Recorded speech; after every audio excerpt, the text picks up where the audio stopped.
The full schedule for the 2023 season for Coach Prime and the Colorado Buffaloes is here. We got to talk about it and talk about our way too early win-loss predictions for Coach Prime. But before we get into it, please go ahead and hit that like and the subscribe button. Let me know what you guys are thinking down in the comments below. What do you think the record for Coach Prime will be going into 2023? So, Colorado football, the 2023 schedule got released today. And by no shock, Colorado is going to be opening the season against TCU on September 2nd in Fort Worth. And I would imagine this will probably be a game that is nationally televised. It's against a team that was in the national championship. You've got Coach Prime's first game. There's no reason why ESPN or Fox would not want to pick this game up, probably even put it on primetime television. And then you've got September 9th against the Nebraska Cornhuskers, a former Big 12 foe. And man, I am excited for this one, and so should everybody else. And then after that, you're going to play the Colorado State team, which, hey, you know what? 2 straight games at home, give you a good early start to the season. Then you've got to go to Oregon. You got USC at home. You got Arizona State away. You've got Stanford at home, UCLA away, Oregon and Arizona at home, and then you end the season on the road with Washington State and Utah. So let's kind of talk about these predictions that we should have for Coach Prime going into 2023. And again, this is going to be too early, right? So when we get a better understanding of what this roster is going to look like, maybe after spring ball, we'll do maybe a little bit more in-depth predictions about this. But I want to go ahead and just throw out some way too early ideas of what I think this team could do. Because the more and more I sit down and think about it, the more and more I go, okay, maybe Coach Prime could have a more successful season than we think. So let's open it up with September 2nd at TCU. Here's the deal. We really don't know what this quarterback room for TCU is going to look like next year. We know that they have Chandler Morris at the helm. The question is, because Max Duggan's out of the program at this point. So the question is, will Chandler Morris take back that starting quarterback position? Because they do have Josh Hoover, Sam Jackson, and Jacob Porter and Luke Party in that room. And I know they just got somebody through the transfer portal. Even if that's the case, I look at what this TCU team is bringing back, what they're losing, and I look at it and go, Colorado has a real shot at this game. Because TCU could really overlook Colorado. They could think that it's an easy win because, Colorado's got all of these transfers and whatnot. And there's a chance I think Colorado could win that. And I'm actually, right now, because of just what I've seen from the two teams' rosters, I'm picking Colorado to win that game. So that starts them on the season 1-0. And then you have to go to Nebraska. Now, this one I've kind of gone back and forth on because Nebraska's a rival. And with Matt Rule at the helm, this is going to be a really hard team to beat. But it's not like Nebraska been too great either. So honestly, I think Nebraska's a 50-50 flip. And if we're going to go 50-50 flips in this, I'm going to give Colorado the benefit of the doubt in those 50-50 games. Just because Matt Rule is bringing a new system into Colorado and none of his guys. While Coach Prime went to Colorado, let's rephrase that. Matt Rule went to Nebraska, didn't bring any of his guys. Implementing a new scheme at Nebraska.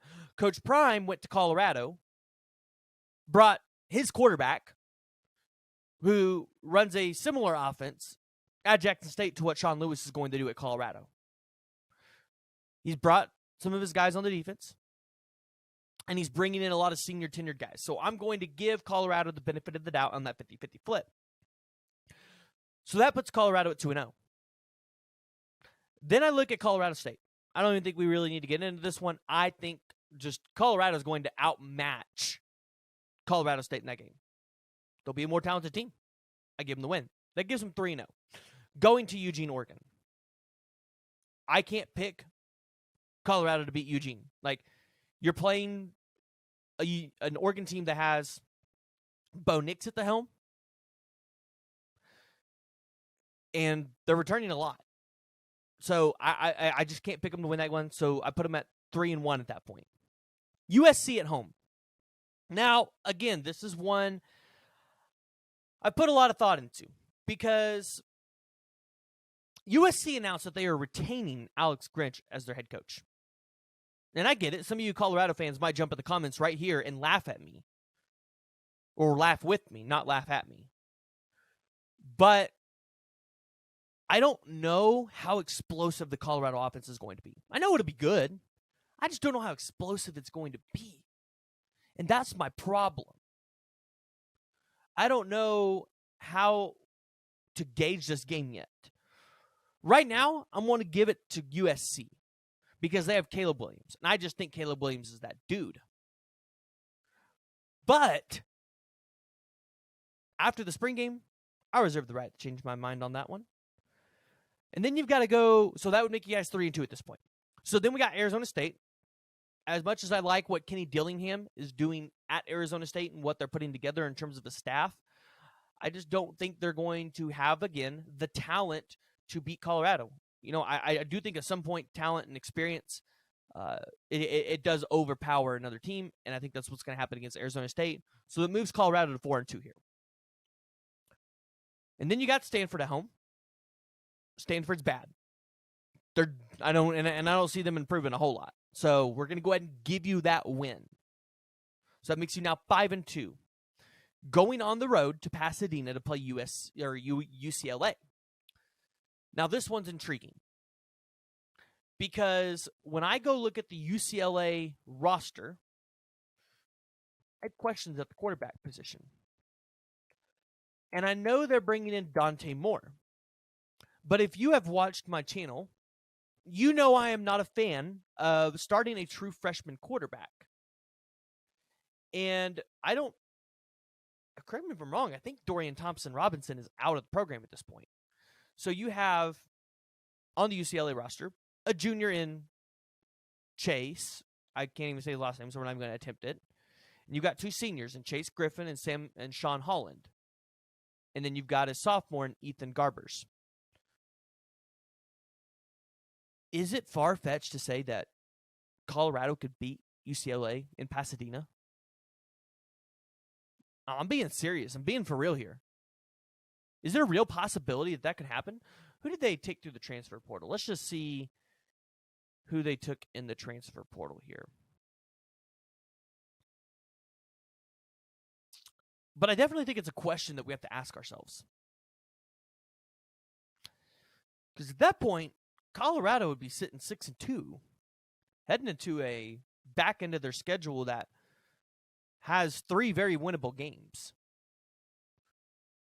Let's see here. Okay, so they did take Colin Shelley from Kent State at UCLA. Right now, I'm going to give Colorado the win over UCLA. I like that game.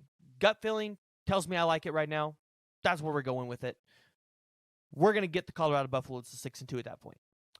So your next 3 games, Oregon State, Arizona, Washington State. 2 of those are at home.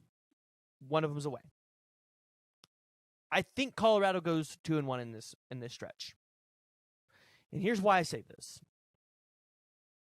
I think they drop 1 of them, and I don't know if it's going to be on the road at Washington State or at home against Oregon State. Because Oregon State this year looked really good.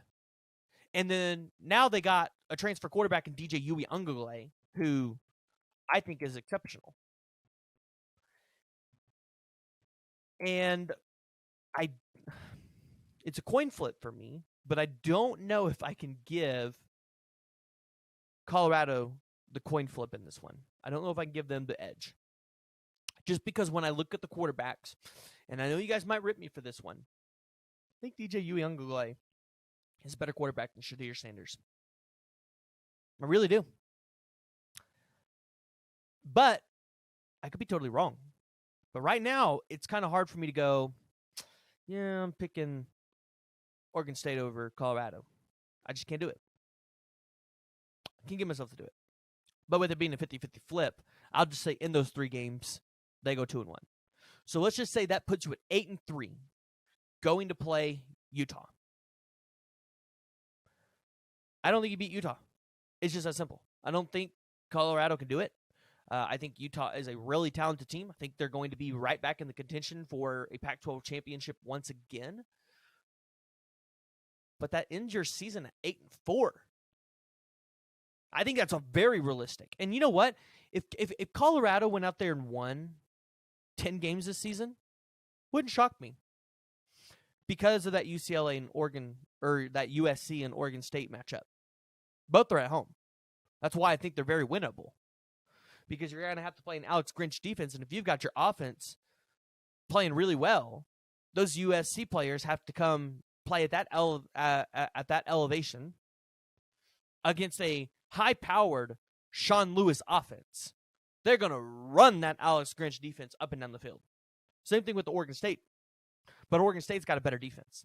So those are the 2 games where I'm kind of like going back and forth. I'm like, could they win those?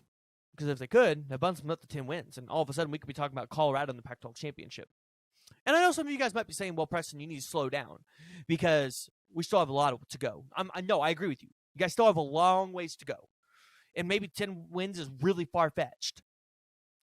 My deal is, we saw Lincoln Riley taking just as many transfers as Coach Prime did in his first year. And look at what he did. There's only 3 games that separated what USC was and what Colorado was before their new head coaches got there. USC won 11 games. If Coach Prime was to go win 8, that's your 3-game separation right there. I think he could improve this team by 7 wins. That's a very real possibility. And if you're a Colorado fan, you're going to take it. You're going to take it all day. You're going to take it all day that Coach Prime would do that. And at that point, players are going to want to come there. 5 stars are going to want to come there. 4 stars are going to want to come there. Because right now, I think players include Coach Prime in their top school list, but they're still unsure. They want to play for Prime, but they want to see what is Prime going to be able to do while he's there. Is he going to be able to develop me to go play in the NFL? Is he going to be able to make it to where I can go out there and compete for a national championship? Because remember, in 2024 and 2025, the college football playoffs expands. So that makes it easier for Coach Prime and this staff to get to the college football playoffs and create themselves even more exposure. And I think that's what's going on. You're going to see a lot of players. It's kind of like what happened with Oklahoma this year. That's exactly what I'm going to use.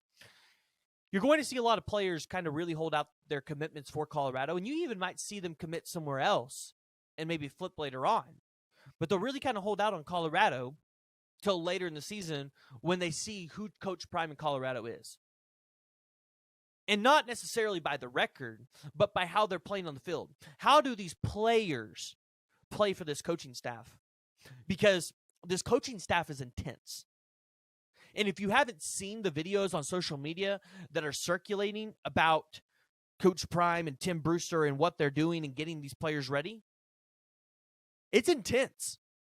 And so I think a lot of these players are going to be waiting to see, what does that look like on the field? Do they play hard?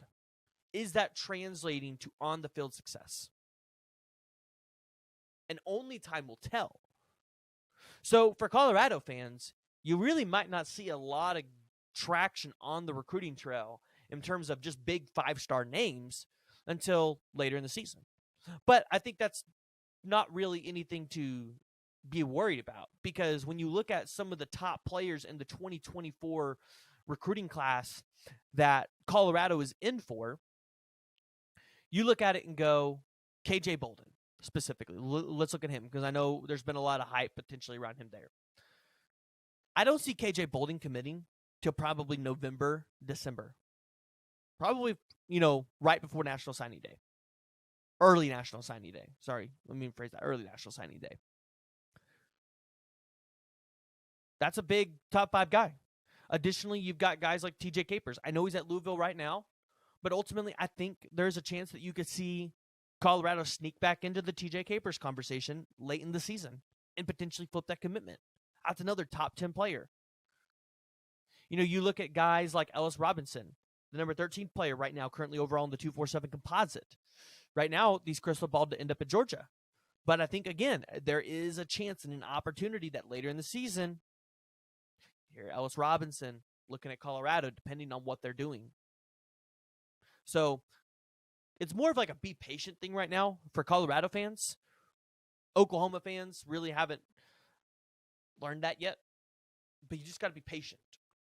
Because when you have an unproven head coach, sometimes it takes a while to get your foot off the ground. Because these players and these recruits, they need to see what you're all about. So go ahead, jump down in the comments below. Let me know what your guys' win-loss predictions are for Colorado in 2023.